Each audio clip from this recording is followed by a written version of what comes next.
आज के प्रोग्राम में हम 2-3 मौज़ूआत पे बात करेंगे। ज़्यादा फोकस तो रहेगा सियासी मामलात के हवाले से और कुछ करप्शन से जुड़ी स्टोरियों के हवाले से। लेकिन जामिया कराची के बाहर एक खुदकुश धमाका जिसमें 3 चीनी बाशिंदे जो हैं उस गाड़ी के अंदर मौजूद थे, जो अब इस दुनिया में नहीं हैं। और ये खुदकुश धमाका करने वाले और इसकी ज़िम्मेदारी कबूल करने वाले BLA वाले हैं। पाकिस्तान में पिछले चंद महीनों में दहशतगर्दी की कार्रवाइयों में बहुत तेज़ी से इजाफा हुआ और ख़ास तौर पर तालिबान जब से टेक ओवर हुआ और अमरीकी फ़ौजों का इनखला हुआ अफ़गानिस्तान से, तो अफ़गान सरज़मीन पाकिस्तान के ख़िलाफ़ दहशतगर्दी के लिए इस्तेमाल हो रही है।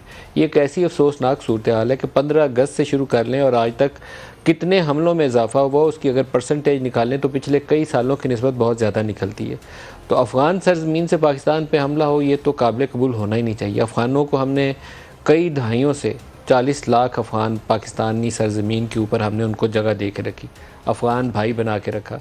अभी भी अफ़गानिस्तान की जो ज़रूरियात हैं पूरी दुनिया पे, तो उन पर पाबंदियाँ हैं। गंदम कहाँ से जाती है, आटा कहाँ से जाता है, चीनी कहाँ से जाती है, खाद, ये जो यूरिया शॉर्टेजेस हुई हैं कहाँ गई है।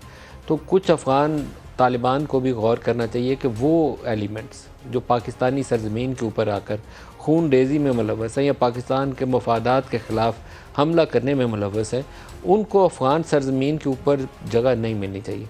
आम तौर पर ये जो BLA जैसे या TTP जैसे ग्रुप्स हैं, इनके पीछे इंडिया होता है, फंडिंग भी वही करता है। कुछ मैंने फुटेजेस देखी हैं इनकी, अगर आप यूनिफॉर्म देखें और इनके पास असला देखें, या अभी रिसेंटली बलूचिस्तान के ऊपर एक FC की जो हेडक्वार्टर पे अटैक हुआ है, तो क्लियरली नज़र आता है कि इसको किसी मिलिट्री यूनिट ने ट्रेन किया है इस काम के लिए। कोई ऑर्डिनरी सुसाइड अटैकर नहीं थे कि आ गए और मारने के लिए चले गए।